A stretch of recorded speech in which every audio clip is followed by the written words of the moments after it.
fans, I think, can sense it right now. To go, inbound to Weatherspoon with one. Weatherspoon puts up the three. It's no good! The Liberty Flames are still dancing. Fan the Flame to the biggest victory in school history. Georgia to inbound, gets to the AC. Deep three, pull up. He banked it in! He banked it in! Shot at the buzzer. Good! It's good! It's good! It's one more! Larry Blair reverse layup up and in, and he's fouled. Man, you talk about degree of difficulty. With two, Georgie at the buzzer. Got it! He got it! Darius McGee, a game for the ages. And Liberty wins 4 games in the Big South tournament to take home the 2013 crown. Look at Bio Baxter Bell. 25 for Colin Porter. Holmesley, splash. Shiloh Robinson with an effort play. And Liberty keeps on coming. A huge basket by Kyle Rowe. Got it! Pacheco with the 3. Liberty, put your dancing shoes on!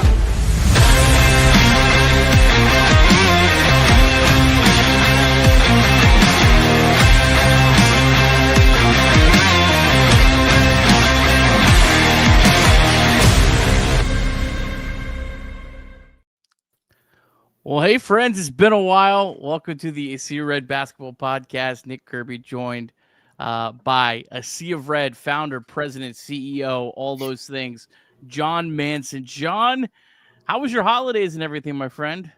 Nick, my friend, how was the New Year? How was Thanksgiving? How was Halloween? It feels like it's been a long time, but it's good to be back on talking some Liberty Flames basketball. And unfortunately, JVP is not with us tonight, but life is crazy. We're all in the throes of our own full-time jobs and families and kids' activities and all that stuff. So we try to get on here as frequently as we can, but glad to get on tonight and talk. And we got a lot of good stuff to talk about too, right?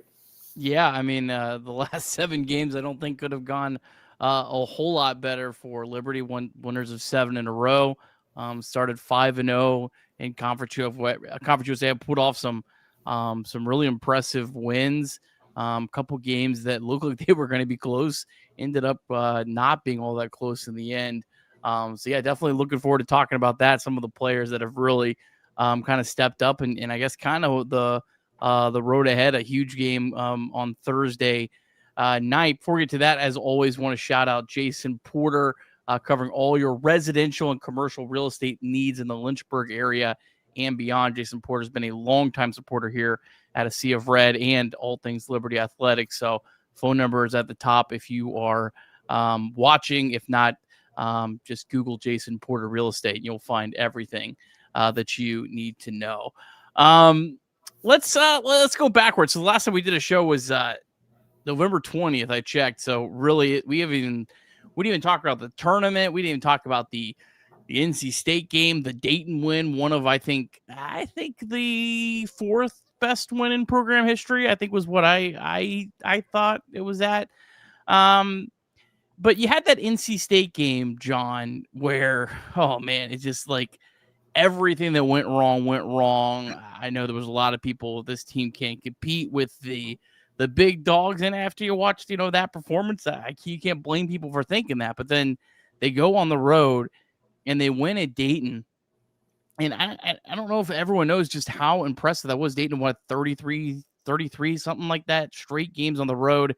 That is an incredibly difficult team to play. That's a team that they might be in the Atlantic 10, but they have a power 5, 4, 6. I don't know what powers are anymore.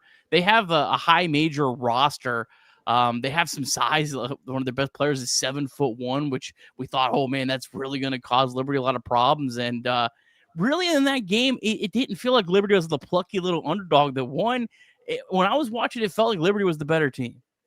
Yeah, no doubt. And we won't spend too much time on the non-conference play. We'll jump in and focus on the last 5 Conference USA games and moving forward. But, yeah, I mean, if you go back to, you were talking about the NC State game. If you go back to that, I mean, at that point in time, Liberty had lost 3 out of 4. And 2 of those all 3 of those losses were, not good losses, right? The 2 losses down in Florida in that tournament to Bradley and Towson, which, neither one of them look good even today. And then, obviously just getting absolutely, embarrassed. Like, that's how I felt at the Lenovo Center. And when we left there, just felt embarrassed losing by 40 and never being competitive. I think Caden Matheny hit a 3-pointer early, and we might have gone up 3-2. And then from there, it was just, everything going the other way. So, going into that Dayton game, I'm not sure a lot of us had, I don't know if confidence is the right word, but I mean, I knew we could win the game, but I don't think I expected we would win it just because of what we had seen. And I think, we'll look back, and we can look back now. And I think throughout the whole season, those 2 games in Orlando, we'd love to have those back, because I think if we played either one of those teams, now and on traditional rest, and that's something we can talk about as we get closer to a conference tournament, is with this short bench, is how much does a short rest or no rest kind of affect this team. And I think that played a lot into it then there, but I'd love to have those games back. But what the team did at Dayton kind of, re-energized the fan base, re-energized, the team, kind of maybe gave them that confidence maybe they were lacking at that point in time. And they haven't looked back since. Yeah, that Towson game was a game that I felt like Liberty was going to win the game like the first 39 minutes of the game. I never felt like, I know that I think Towson took a lead, but I was like, they're going to win this game. And they lost the game. It's like, oh, how did that happen? And then it just kind of felt like it almost snowballed. Bradley has played a little bit better of late. Towson has not. They have looked really bad in the CAA. But yeah, like going to the Dayton game, I was honestly, I'm a pretty optimistic guy, John. I was just like, we just cover the 10 points. Can we at least I just was hoping that the team could, look competitive in that game and have something to build on for Conference USA. And what do? They go out and they win the game outright at Dayton. Again, I think one of the most impressive wins really in program history, just when you factor in the road environment. But then you go into conference play, and I tell you what, that FIU game, an instant classic. I mean, that game was an incredible game. I'm really impressed with what FIU is doing. I think, John, I'm curious your thing. They feel like the early Kennesaw, like when Kennesaw was finally getting over that hump that and where they weren't there yet, but man, they are a dog. That's a team like I would hate to see in like a quarterfinal game in the CUSA, because I think they might be one of the more difficult matchups. At least a team that I think has maybe a higher ceiling than some of these other teams in the conference today to play better on any given day. Yeah, and I think you said it right. Is it's a really tough matchup for us. The style of play. They force turnovers, they speed you up, they get you kind of out of your rhythm, and then they got some size. I mean, they got some size this year.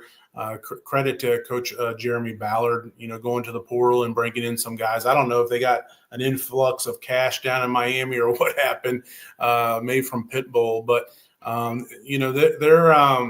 they're obviously much better. They're going to be in the middle of the pack in Conference USA, which it kind of gets jumbled up in there, but you might have a couple teams. I think Liberty, Middle Tennessee, are kind of separating themselves. Maybe Missouri State. I think we'll find out about them here soon if they're a real contender or pretender, as they got a few tough road games. But and then you got, I think, UTEP and Delaware towards the bottom. Then, like everybody else, maybe Louisiana Tech will be towards the bottom. We'll see. Everybody else is kind of jumbled in the middle there, and I think FIU's in that mix. And teams are fighting. First, only 10 of the 12 teams get into the tournament in Huntsville this year. And then you're going to try to get a first round bye, right? The top 6 would get the first round bye. So that's what those teams jumbled up in the middle will be fighting for. But yeah, FIU is much improved, and to get that win on the road in overtime, especially after you hadn't played since the previous week, you had a week off between the Dayton and FIU game. So, and Coach McKay, the way he does it is, when you play that road game at Dayton, everybody gets their own flights home.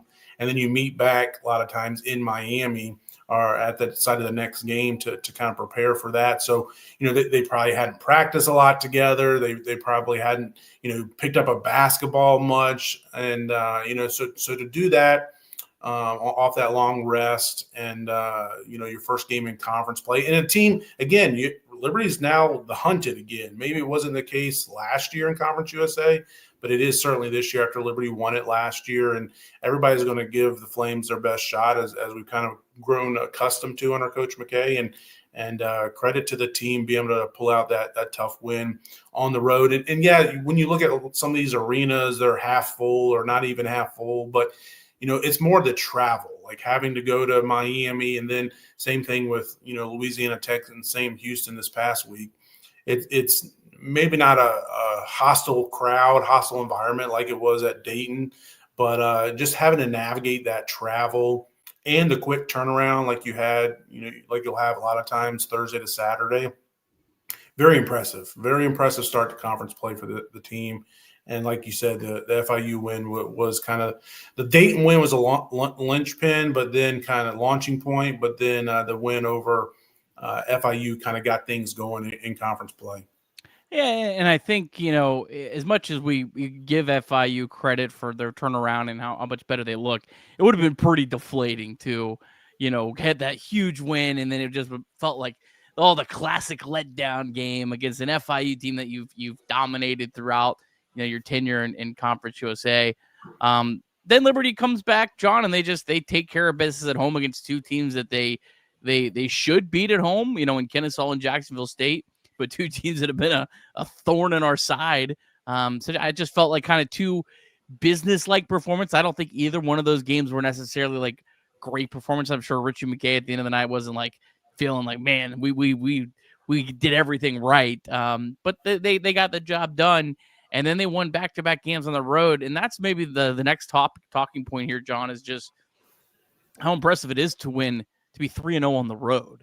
I should have, if I would have had more time, I should have added up every single Conference USA win on the road that's not Liberty. I bet there's not more than 6 or 7 in the entire conference. There's not a lot. Yeah, I went out and tweeted it out after this past weekend. I don't know if I'll be able to find it quickly, but Conference USA, according to KenPom, is the number one league in the country as far as home win percentage in conference games. So it was something like 26-4 or 26-6 or something like that. Conference teams' home record in conference games, and Liberty's got 3 of those wins. And I think you'll also you could probably go a step further into it and say, like, if you take Delaware and UTEP out of it, like the record is even more impressive. So what Liberty's been able to do, and I don't think you have a lot of people that are going to go and sweep that trip to Louisiana Tech and Sam Houston. And Sam Houston, I know they're 2-3 or actually 1-4 maybe in conference play. Like all the analytics love them. Like they did last year too, didn't they? Yeah, they did. But they loved them. They were entering conference play. They were another number 1 or number 2 in net and KenPom and in Conference USA. And then they still are up there in the top 3 or 4. But they've had a tough schedule. They had their first 3 games in conference play were on the road, and then getting Liberty at home. That's obviously is going to be your toughest home game that anybody's going to have all season. So they've had a tough schedule start to the season. I think they'll rebound and win a few games. They're a talented bunch as well too. But Louisiana Tech, that was watching that game. That was the first game maybe since we've been in Conference USA. I'm probably forgetting 1 or 2 that midway through the first half, I was like, we're just the better team. Like, didn't mean we were necessarily going to win, because a lot of these games would come down to the final few minutes. But I just felt like we were the better team, and if we played our game,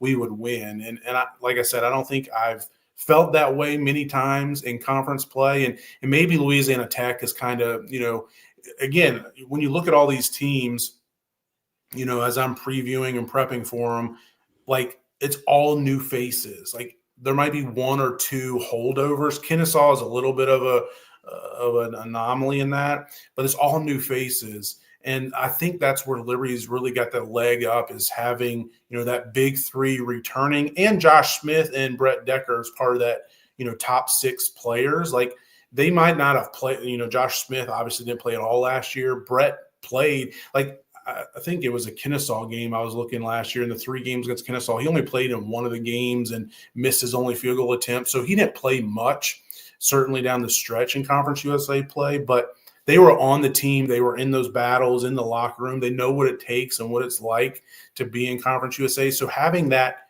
core group, and obviously the big 3 who has been in those battles for 3 straight seasons, you can't put a price tag on that experience, that continuity, and just having been there, done that. Yeah, Louisiana Tech 8-0 at home in games not against Liberty this year. In fact, fun nugget on Louisiana State. For some reason, they played Indiana State in back-to-back games on the road and at home. They lost the game on the road by 9 points, came back and won the next couple days later by 2 points. So they're clearly been a much better team at home. And FIU, the team we just talked about, they lost back-to-back games on the road against 2 of the not great teams in Jacksonville State and Missouri State. I'm with you. I'm kind of fascinated about Conzo Martin and Missouri State. He has a great track record as a coach, and you kind of wonder if it's like Florida Gulf Coast, where maybe it's more of a something that was cool in the past, but it doesn't really translate now. Like I kind of felt like it was going to happen with them, and it never really did. But we'll tell on that. Yeah, Sam Houston, they're a fascinating team. They have been a KenPom darling kind of the last 2 years. Last year they were 175th in KenPom, but they were only 13-19, 6-12. This year they're 126th, 9-7, 1-4. And what is the average team in Conference USA? Probably about 170 if you add it up. So they've been average or above average and have not won games. So either they're just really unlucky or unclutch, or some combination of the 2 there. Let's talk about some of the individual players here, John. I think you have to start with Zach Cleveland. I mean, this guy is just unbelievable. He just, like, it feels like he's just getting so much smarter on the basketball court. Like he knows what to do. Obviously the free throws are something that it's just it's puzzling, but at the same time, like, you just have to like accept it, because every other part of his game is nearly perfect. I was looking it up. I don't have the exact stat in front of me, but I was playing around in the site Torvik. That's basically like KenPom, but it gives you a little bit more things that you can kind of play around with. And like since Torvik became a thing, which was like in the early 2000s, Zach Cleveland is like the only player that had assist rate of what he has, a rebound rate of what he has, shoots over 50% from the floor, but shoots under 40% from the free throw line. So he is like an absolute unicorn in college basketball. But just like his passing ability and stuff is remarkable. I would maybe like to see him at times be a tad more aggressive. That's the only thing. And maybe that will kind of come as maybe, like, how they talk about players having the game come to them. Maybe it'll come to him more as the season goes along. That would maybe be the only thing I want to see a little bit more of him, but I feel he's getting better at that. We've seen it in flashes, like really all games Saturday against Sam Houston, tied a career high with 23 points and also had 10 assists to go along with 7 rebounds. Probably his best game he's ever had in a Liberty uniform. But I think we've seen, like, in glimpses, like early in games especially. I think it was the Louisiana Tech game also. He scored like 10 points real quick and then kind of got quiet the rest of the way. So he kind of picks and chooses his spots. But I agree with you. Like, the more aggressive he is, the better the team is. And because it just collapses defense. And then he's so good at kicking it out and finding the open guy. And, the free throw shooting is one thing. And then every game there's going to be, 1 or 2 plays that you just scratch your head like, Zach, what are you thinking? But I think you just have to live with that, just with, like you said, Coach McKay has called him a unicorn. And, I think, he's 5 points away from 1,000 career points in his time at Liberty. He's, up in there, top 10, or he's going to end up top 6, I think, all-time assist guys, top 10, top 7 all-time rebound guys, and then obviously, a top 20 or so scorer. So he doesn't score quite as much as you would typically think of someone who's, a GOAT or one of the all-time greats. But I think Zach is certainly in that conversation. I'm not saying he's Caleb Holmesley or even a Darius McGee or somebody like that, but what he's done over the course of his career, he's certainly in that ballpark, maybe like an all-time starting 5. Is he the best point guard Liberty's ever had? I know Colin Porter is a really good point guard and can make that argument himself, but Zach technically is the team's point guard or backup point guard, if you want to call it that. So, in 6'7", he's obviously got the size and length and athleticism. And, what game was it that he had the dunk that just was Sports Center top 10 play? And, so he's got the athleticism, he's got the basketball smarts, he just knows the game. He just has so much fun playing it. It's so much fun to watch him play. But it is funny talking about his free throw shooting. Like he credits a lot. Like he comes from a basketball family. His mom was like one of the all-time greats at one of those schools, Indiana State maybe, or Illinois State, I think it was. And his dad, I think, also played. But so he grew up in it. His sister was an All-American volleyball player, maybe at Nebraska. So he grew up playing the game. He's from an athletic family. So it's kind of even more surprising, shocking that he's not a good free throw shooter, not a good shooter, because you feel like he would have grown up not just with the basketball in his hands, but also, shooting the ball too. But, maybe if he was a 35 to 40% three-point shooter, he probably wouldn't be at Liberty. So we got to be grateful to have him. And the other thing too is, we can talk about Colin Porter and Caden Matheny in the same vein, but Zach more than them, I think. Like a Darius McGee, he could have left and probably gotten 6+ figures, maybe pushing 7 figures in the transfer portal. And he chose to stay at Liberty and see this thing through. So that doesn't happen a lot in this day and age of college athletics. So incredibly thankful as a Liberty alum, a Liberty fan, that he stayed. Same thing with Colin and Caden as well too, because you just don't see this group. Liberty's going to have 3 1,000-point scorers playing on the court together for 30+ minutes a game. That doesn't happen in college basketball anymore. One last thing on Cleveland. 5 out of the last 7 games against Division I teams, he's been the MVP of the game, according to Ken Pom. He was not the MVP in any of the first games through Bradley. So that was 6 games, not a single one.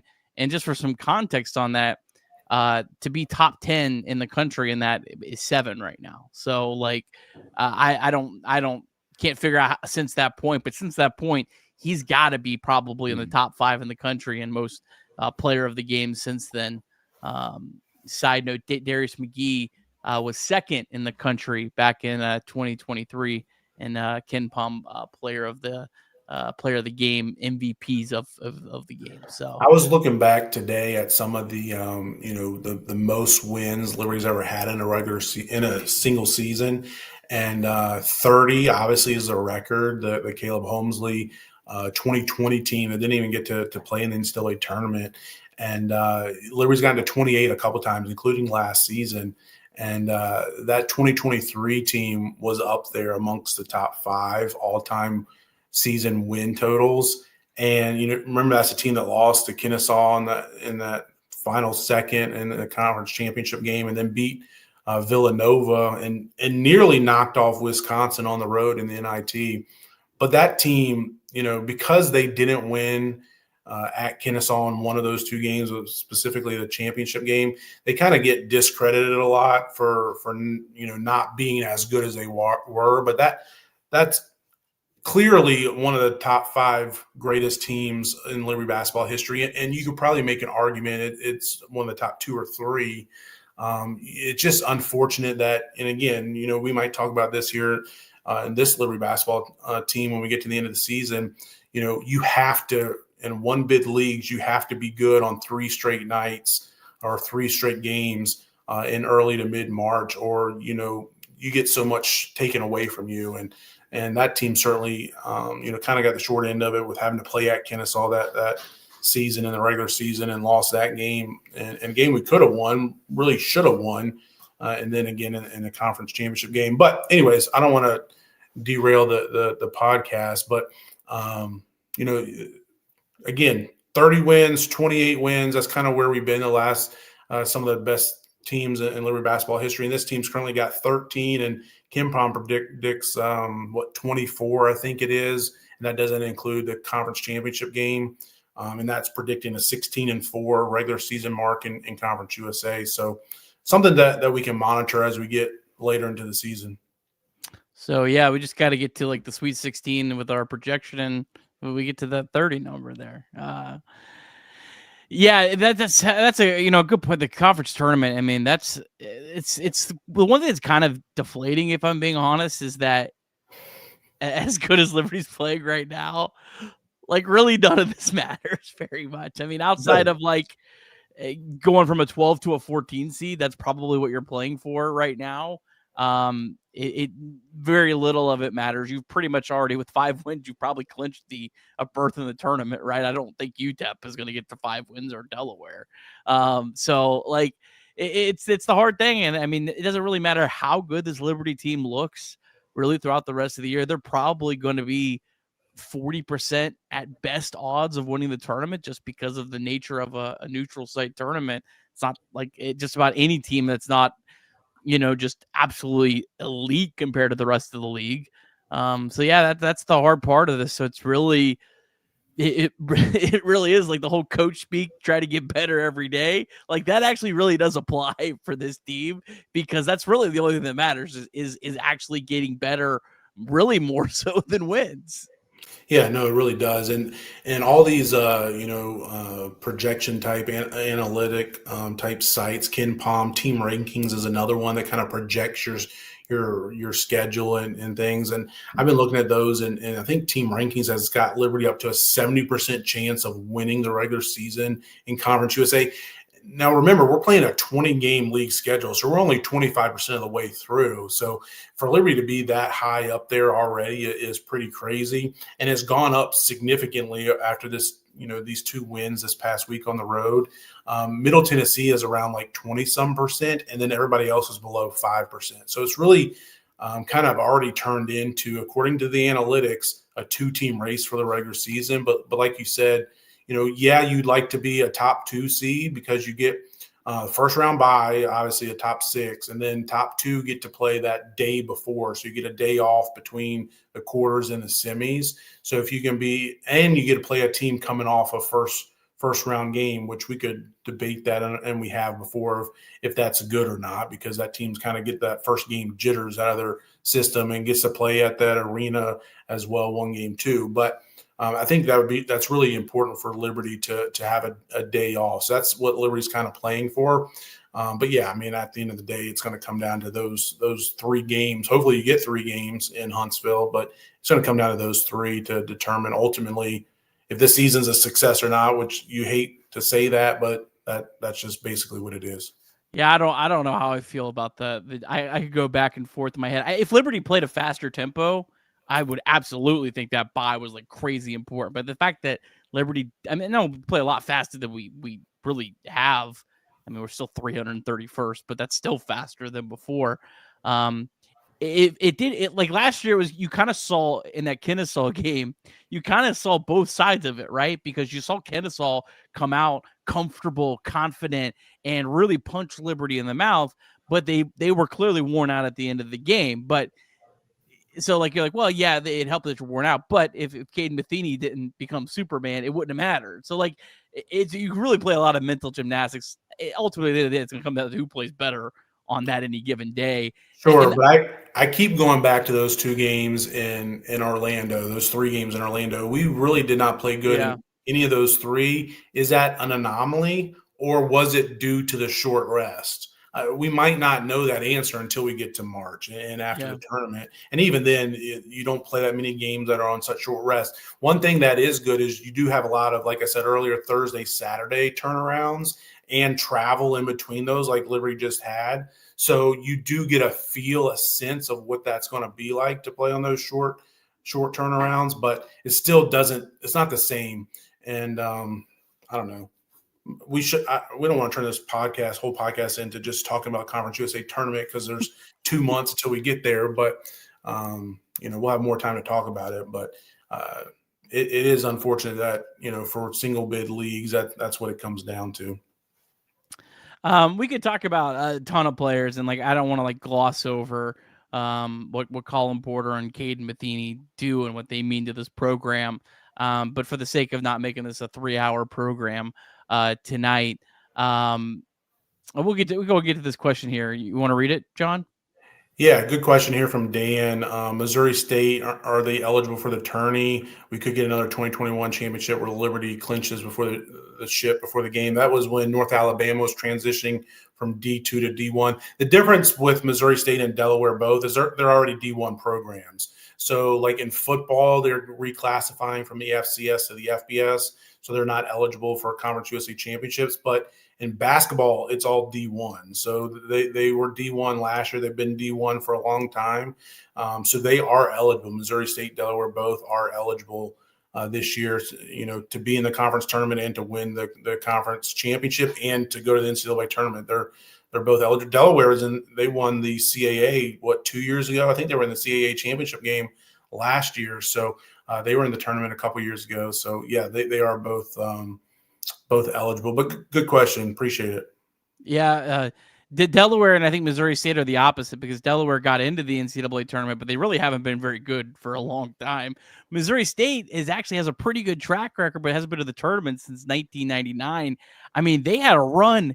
If you look at Ken Palm, they had a run where out of 11 years, they were in the top 109 times in the Missouri Valley and didn't make the tournament once. That's brutal. But I mean, they had Steve Alford was there at one point. Martin was there before he came back. Barry Henson was there and had a great run. Went to Southern Illinois and didn't do anything. We're just kind of went in conference. But yeah, I'm Missouri State's a team that I'm kind of fascinated by, because they are playing well. What's their next 3 games? I was looking at that earlier. Well, we'll learn a little bit about them. They're going to play Western Kentucky on the road tomorrow, and then Middle Tennessee on Saturday. That is a brutal. And then even after that, they're at New Mexico State. So they got four in a row. Yeah, 4 straight on the road. So I think they're 4-1 right now. Them and Middle, and then we're 5-0. So and UTEP just picked off Middle at home. I mean, yeah. So yeah, road games are tough. So yeah, if they go 2-2 in that stretch, I will say yeah, they're pretty tough team. All right, so yeah, obviously I don't want to gloss over Porter and Matheny, but we've talked about them so much. 2 guys I really do want to talk about that really feel like, John, they're coming to their own. We'll start with JJ Harper. He had some really good moments early in the year, but it kind of felt like he was trying to, I guess, kind of get his footing. Had some good games, but in conference play, man, this guy's been really, really good. Was really great on Saturday against Sam Houston. Had some big shoes to fill and trying to fill the Talon Peter sort of role. But man, he's been such a what a great pickup for this team. Just kind of does everything. He's I just really enjoy watching his game. Yeah, no, he's one of my favorite players on this team, and his first year on the team, and he really does anything the team needs to win. And as we get deeper into conference play, and these teams have scouted Liberty since last March, they're gonna be leaving Harper open more and more. He's gonna get more and more looks. That was part of Sam Houston's game plan, and they left him open. And to Harper's credit, he knocked down a couple of shots, got his confidence up, and ended up scoring 20 points. And I'm not sure he's going to score 20 points in another game, especially when you got guys like Cleveland and Porter and Decker and Matheny on the team. But he's a really good player, and what Liberty typically is asking too much out of him, in my opinion, as far as him having to play the 7-footer on the other team. I mean, he's 6'4", 6'5", and we're we're asking him to be the 5-man on defense, and it's unfortunate we're doing that. But he's doesn't back down from that ask, doesn't back down from that challenge. He's very physical. He does a great job for his lack of size in the paint, and then like we were saying, he's able to knock down those open shots, and that's basically what you need. You need his hustle, his energy, his defense, and if he can knock down 3-pointers at 35% or so clip, that's exactly what Liberty needs out of him. And like I said, he's going to have chances throughout. It's going to pop up randomly, like it did Saturday, where he's teams are going to be taking Decker away, they're going to be taking Matheny away. Maybe Cleveland's having an off night, and you're going to need a Harper to step up and knock down some shots. And he was able to do it Saturday. And like I said, we're going to need it again, as you go through this conference season. Last 7 games, he only has 3 turnovers total. That's pretty impressive. He probably doesn't handle the ball a ton. But yeah, no, but still, I mean, it's still like as many minutes as he played. He had Sure. He had 2 in the game against NC State alone, which, I mean, that's NC State. But he has the highest offensive rating on the team. Obviously, he doesn't get the same amount of shots and volume, but like, you kind of think of him more as a defensive guy. Mm-hmm. But he's been a very efficient offensive player as well. So yeah, I've just been a big fan of his. Plays a lot bigger than he is too. Sure. Like kind of what you were saying. I think I want to talk about Josh Smith. Not that we've already gave Zach Cleveland those accolades, but it's I gotta say it's refreshing to see a big guy just go up confident and make free throws. Is it not? That's true. What is he, like 12 of 13 or something? Something ridiculous, yeah. And shout out to the entire team. I mean, the Flames are shooting 78, 79% in the last 5 games from the free throw line. So that's going to be important. And we've seen that free throw shoot. I think Liberty was at like 65% before conference play from the line, and they're up to 69 or 70% now. So, I mean, his ability. I mean, he was a shooter at Stetson. If you remember, I remember playing against him. He feasted in the mid-range game and could step out and knock down a 3. And we've seen him do that a couple times for the Flames as well too. But what we really need out of him is just his interior presence, his size, his length on defense, and then also his rebounding ability.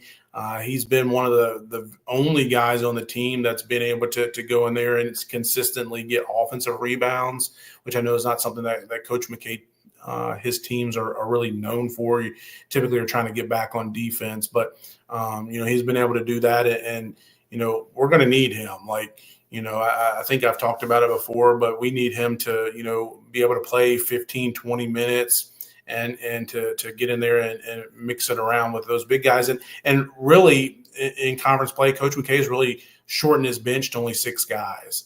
Like it's the starters that have started all season, those 5, and then Josh Smith off the bench. You get Xander Carter here and there, Xander Yates here and there, and RJ Jones here and there. But it's really been those 6, with Smith being the guy off the bench. And remember, Smith, I mean, this is his 6th year playing college basketball. He was part of some really good Stetson teams, a team that made it to the NCAA tournament. And then he was in the system last year. So he's been around. He knows his coaching staff. He knows the players that were here last year. They know him. They've starting to have a lot more confidence in him and the other way around as well, too. So really like what we've seen out of him. And you could make an argument that he's the most important Liberty player the rest of the way. Just because he brings something that you don't have a lot of on this team currently. Yeah, he's got a really good touch around the rim. I remember that FIU game. He had 13 points, but it felt like those 13 points were all like big time baskets. I think he had a big and 1 in the game, if I'm remembering correct. But yeah, I've been really impressed. I'm interested to see kind of. He feels like he's a guy that's getting better every game. That cliche. I don't really know where his ceiling is. I don't really know how much if there's still more improvement, because like you said, this is a guy that hadn't played basketball in like almost 2 years, and is playing for the first time in actual games with the new team. So yeah, I'm interested to see kind of like what the what's next with him. Any other players that you want to talk about before we maybe move on to kind of looking at Conference USA and what's ahead? Yeah, I mean, I'll touch on Xander Carter. I mean, I mentioned him just a second ago. I think the more that Coach McKay can trust him and get him on the floor, the better for this team. Just to help rest some of the legs of your Porter, Matheny, Decker, Cleveland. Even I mean, Carter's a guy that every time he's gotten onto the court, he shows well. Like he had 5 big points the other night, and he's a guy that seems like he never hurts you. He's always, making the right play, whether that's a pass, a rebound, a defensive play, whatever the case may be. So I'd like to see him, see his minutes increase as we get later into conference play. And I think that'll come just, he's a true freshman. He was playing more earlier in the season, and Coach McKay just going, especially when you've been away from home for some of these conference games, you just go into the guys that he knows and trusts the most.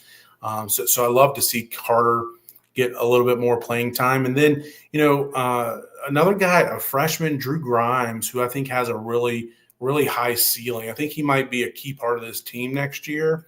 And anytime, I don't think he'll play a ton this year. Just don't think it'll happen. But I like the way he plays and just his look and his athleticism. I think he's going to be a key member to the team next year. And a lot of holes to fill next season. And again, we'll have all off season to talk about it. But some of these freshmen that you're not hearing from a lot this season, they're going to be very important next year.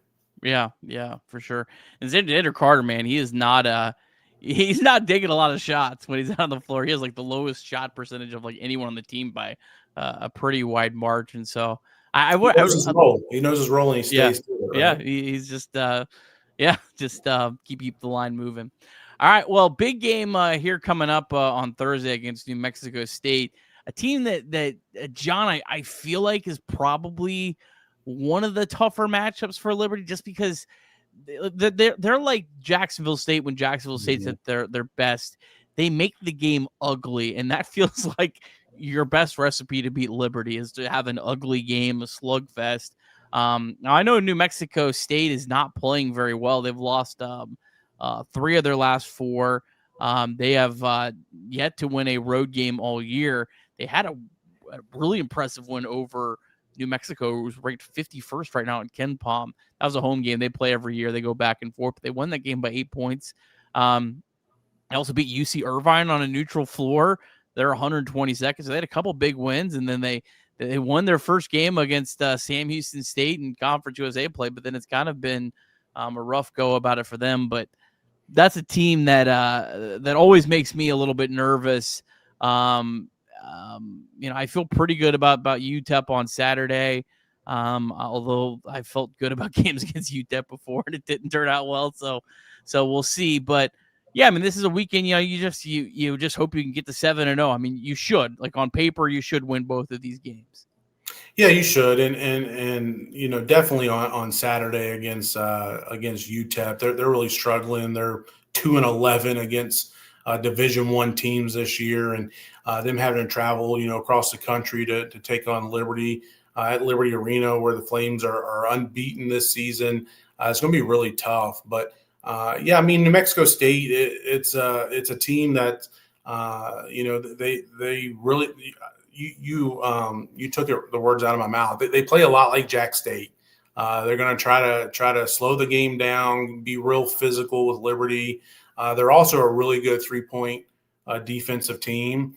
If you remember the game last year, Liberty only made 3 3-pointers in the win at home over the Aggies.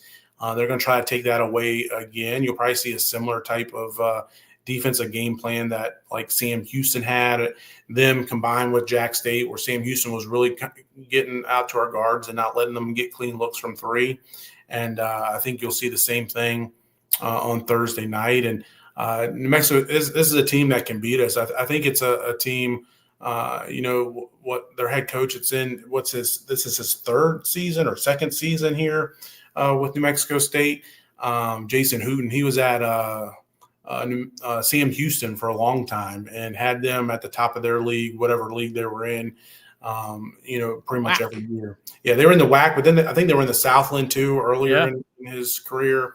So they were always competing for the conference championship. So I think he's got a team that he thinks is capable to compete for that conference championship. They've only played 3 true road games so far this season. They're 0-3, including dropping their 2 in conference play, FIU and Missouri State, I believe, just last week. So it'll be interesting. Like, can they take their show on the road and pick up a win at Liberty? Again, Liberty is going to get everybody's best shot. So it's not going to be an easy game. But I'm with you, Nick. I feel like if you can, get these 2 this week at 7-0, you got to feel really good about where you're sitting going into the last, 60% of the conference slate. You got 3 of your next 4 at home as well too. But I mean, you can really, and we got to remember, like, third year in Conference USA, the first 2 years through 5 games, we were 2-3.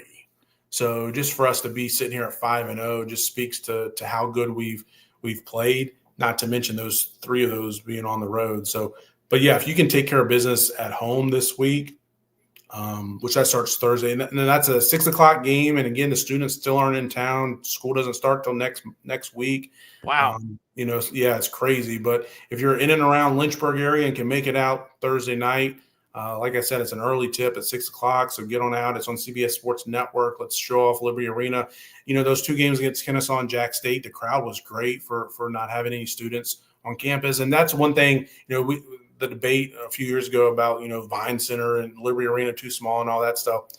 When students aren't on campus, it makes it perfect because we can still get over 3,000 in that arena. And if you're 3,000 in a 9,000-seater Vine Center, it feels empty. But if you're 3,000 plus in the 4,000-seat Liberty Arena, it can still be an intimidating place to play. So hopefully the crowd will come out and support the team. But yeah, if you can take care of business this weekend, be 7-0, feel really good. Also, 5-0, first time a team has in the Conference USA started 5-0 since FAU, the year they made the Final Four.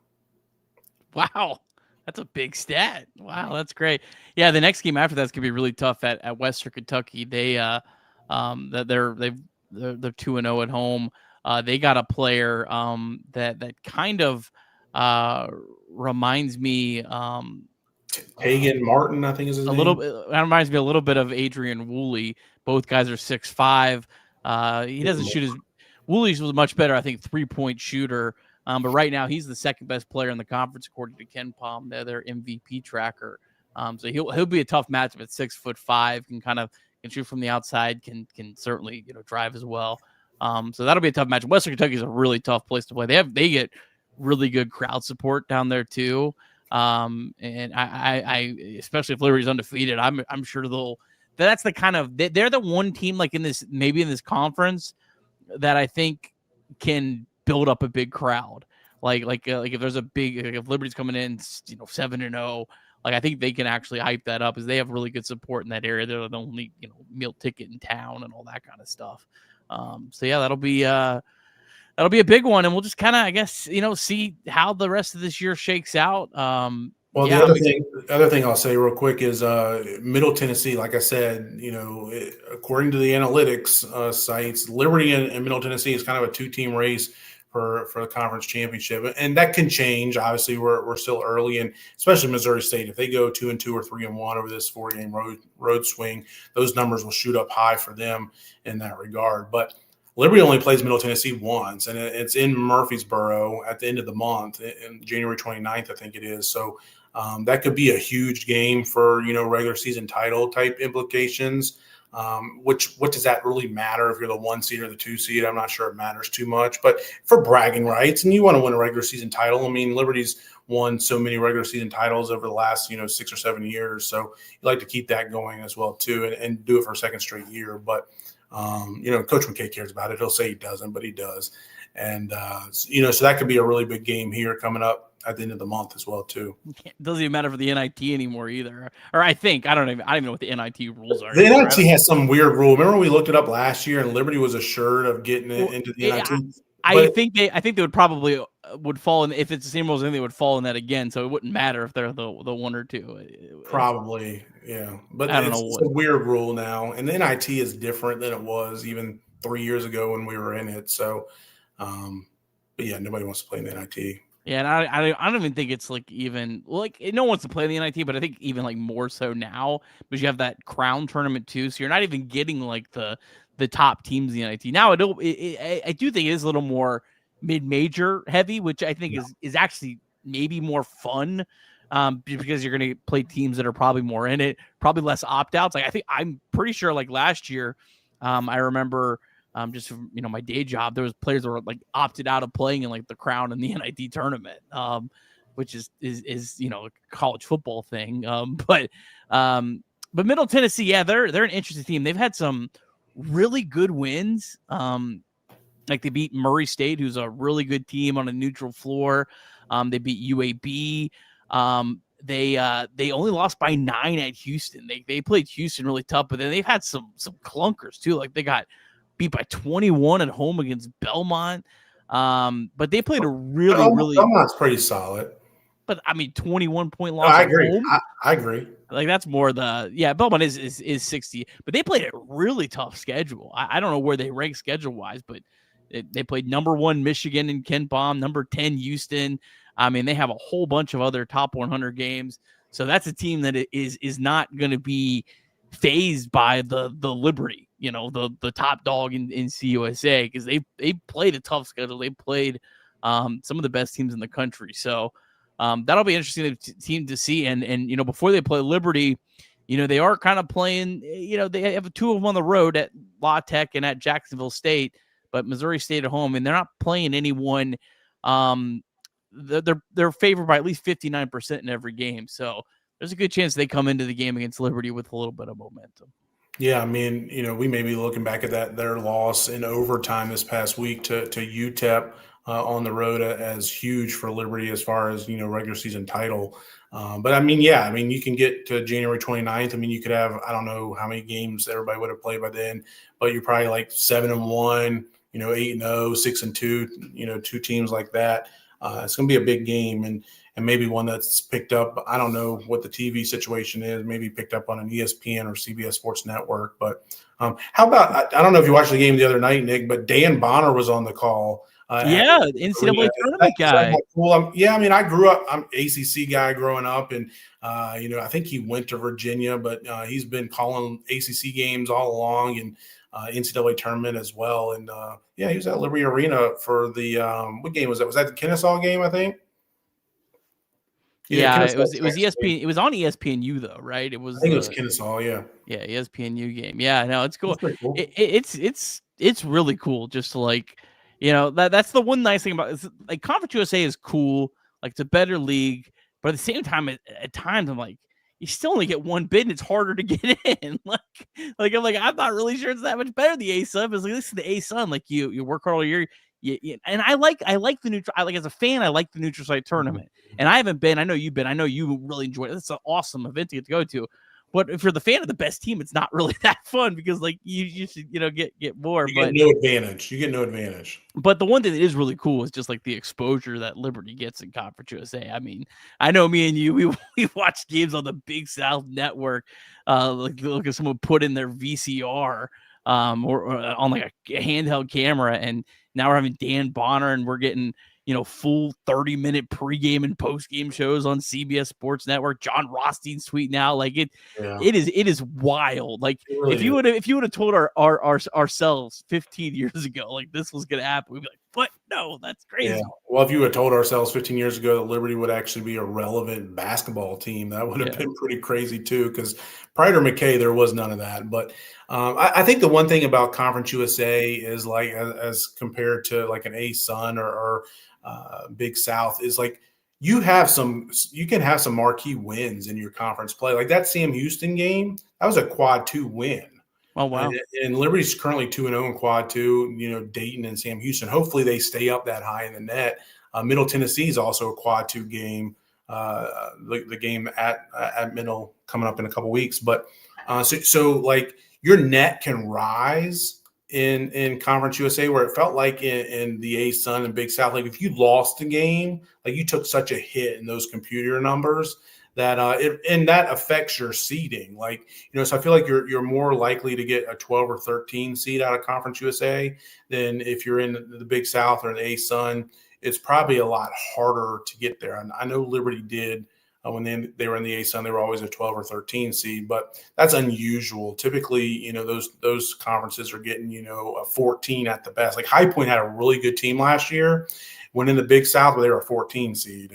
And it's so much, you can go look at all the numbers. If you can get to that 12 seed line, every line you increase, you significantly increase your chances of winning that first round game. So I think that's one thing in Conference USA is like, you can still have some quad 2 games. They're not all quad 4s. And, you can still improve your resume during conference play where you couldn't really do that much in the ASUN or Big South. All right, John, I got one final thought, but I'll give you the floor first. You got any final thoughts? No, just, it's been a lot of fun these last 7-game win streak. And, there's going to be losses, right? We're not going to go undefeated 20-0 in conference play. I mean, KenPom currently predicts 16-4 conference finish. So, I mean, I'd be pleased with that. But again, we got to enjoy this season and this run. I think I said it early in one of our early shows on the podcast is like having, that big three. And then, the ability that, Brett Decker adds to this team to go along with, Smith and Harper. I mean, you also got to remember you got a lot of seniors. Like the big three are all seniors. Josh Smith, this is his last year. Harper, this is his last year. So, I mean, 5 of your top 6 are all on their last year. So you got to really enjoy it. And, you're talking about some of the greats that ever play in a Liberty uniform. Zach Cleveland, Colin Porter, Caden Matheny, all 3 could be included in that group. And it seems like we're adding to that list, every few years with Coach McKay and what he's been able to do. Because obviously you had Caleb and Scotty and even Mayo, Georgie Pacheco Ortiz. I mean, you could sit here and go on and on and on. And obviously Darius as well too. So it was a lot of fun. Make sure if you're in and around any of these games, whether it's in Lynchburg or Murfreesboro, I know that we got some people out in Nashville that are alums. Get out and support the team and obviously get to Huntsville if you can. Like I think it's the second week in March. You get there for Friday and Saturday at the least for the conference semis and final. It's a lot of fun. The women play down there too, so you can see a lot of games in a short period of time.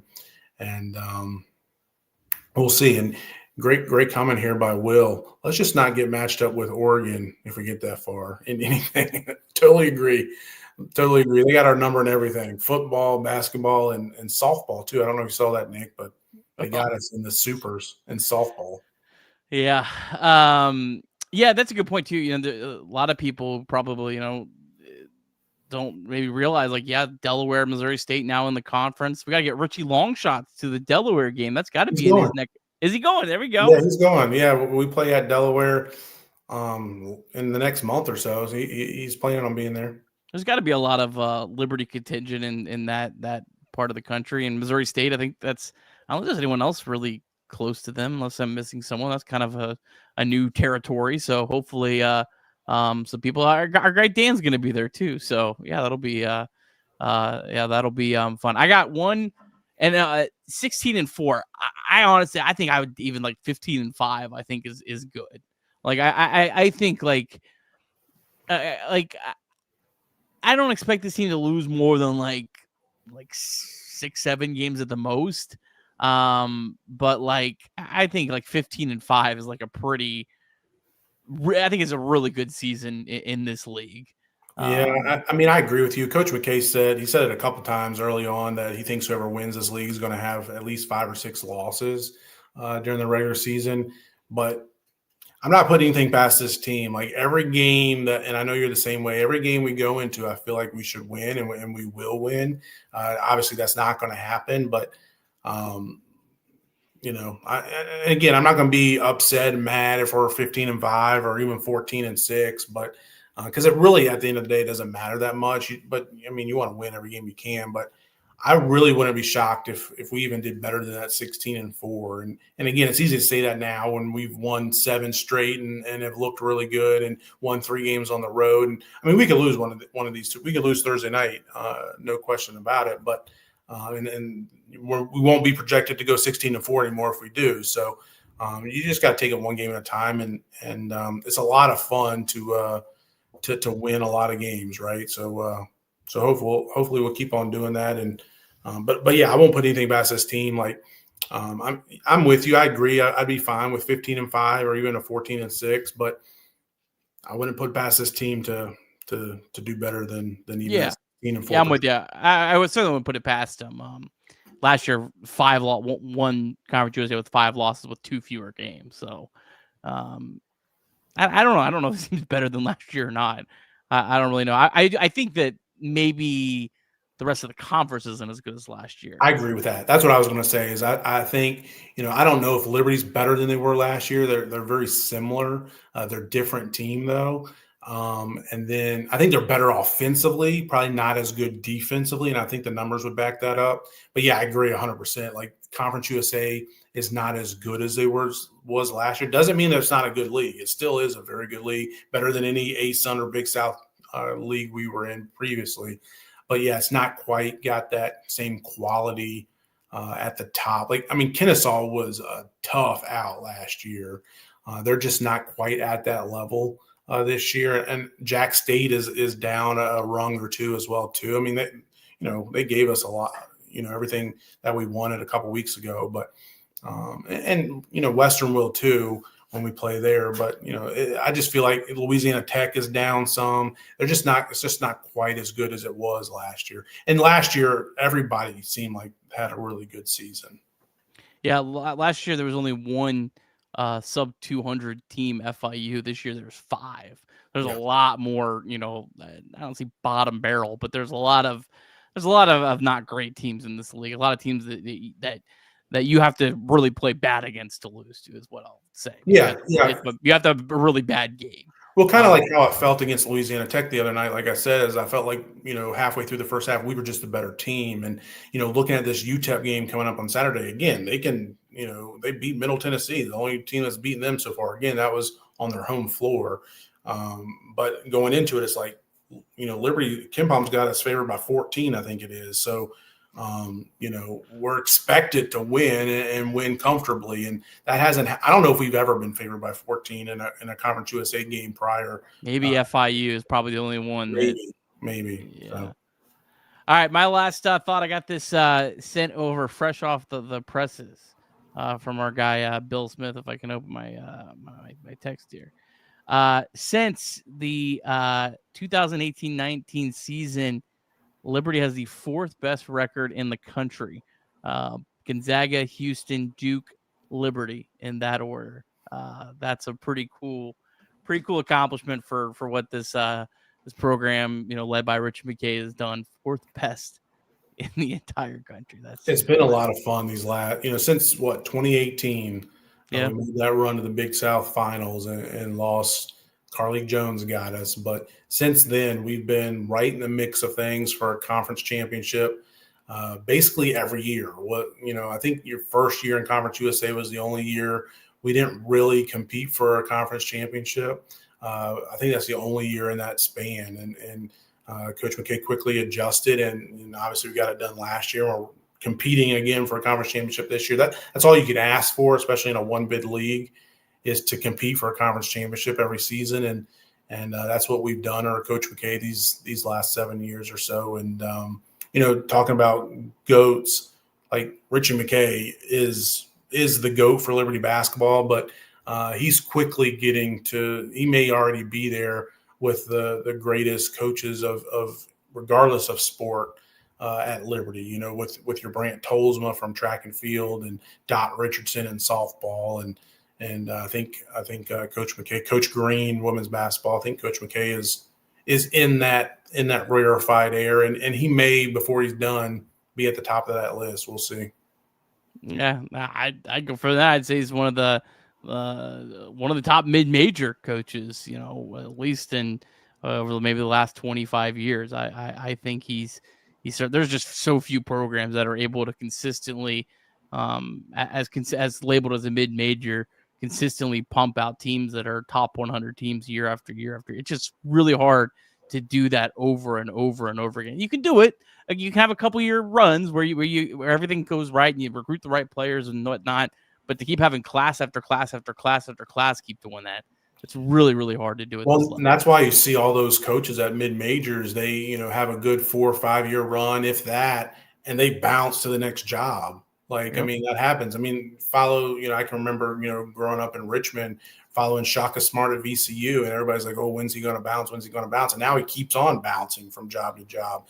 So, think about Mike Young in Blacksburg now at Virginia Tech. Like when he was at Wofford, they had an amazing run. Go back and look at what they did at Wofford for 3, 4, 5 years. And he quickly bounced. With Coach McKay, like you said, I mean, and we were talking about the players not bouncing. I mean, Coach McKay, I'm sure he's had opportunities to bounce, and he's decided to stay here and stay at Liberty and build us into a mid-major power. I mean, look back to when the Field of 68 guys were here, Jeff Goodman and Rob Doster, and how, I mean, they didn't even blink twice about being at Liberty and Liberty Arena and kind of doing their showcase, their brand with Liberty Arena in their background and showcasing those games. They didn't think twice about having Liberty as part of that event. That just goes to show you with what Coach McKay has done to this brand of Liberty basketball and put it on a place on the map that none of us thought was possible even 7 or 8 years ago when